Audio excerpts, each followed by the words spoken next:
A player covered his mouth while talking to an opponent at the World Cup, and he was sent off. Not a yellow, a straight red card. This is the story of how a loophole that players used for years to hide abuse on the pitch finally got closed. June 20th, 2026, San Francisco, Paraguay versus Turkey, Group D. The game is heated. Paraguay leads 1-0. Then, just before halftime, Miguel Almiron, the Newcastle winger, gets into a confrontation with Turkey defender Mert Muldur. He covers his mouth while speaking. The referee stops the game.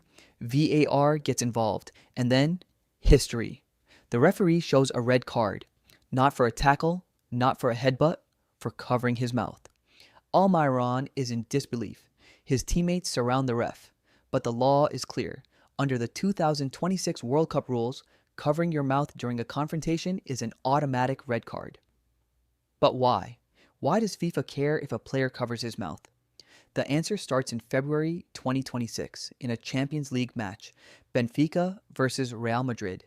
Benfica's Gianluca Prestiani covers his mouth with his jersey while directing racial abuse at Vinicius Jr. The officials couldn't see what was said. The cameras couldn't prove it. The loophole was exposed. Vinicius Jr., who has been a target of racial abuse for years, reports the incident.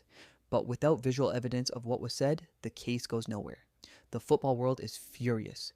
FIFA realizes that players have been using this trick for years, covering their mouths to say whatever they want without consequences. So FIFA does something unprecedented.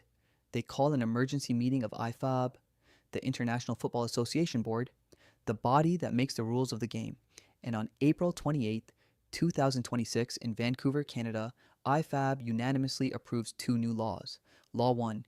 Any player who covers their mouth during a confrontational situation with an opponent can be shown a straight red card. Law 2. Any player who leaves the field in protest at a referee's decision will also be sent off. Both laws take effect immediately for the 2026 World Cup. Pierluigi Collina, the legendary referee and now FIFA's chief of refereeing, explains it simply. If the conversation is friendly, they can continue without any problem. But when the conversation is confrontational, covering the mouth means you are doing something very wrong, potentially, and the sanction is the red card. Back to San Francisco, Paraguay goes on to win 1-0, playing the entire second half with 10 men. Turkey is eliminated from the World Cup, and Miguel Almiron becomes the answer to a trivia question that will be asked for decades. Who was the first player ever sent off for covering his mouth? But the controversy doesn't end there. Just days later, Jude Bellingham, England's star midfielder, is photographed covering his mouth while talking to Ghana's Jordan Ayew. The internet explodes. Is he getting sent off too? But the referee rules it a friendly conversation. No red card. The rule is about confrontation, not every conversation.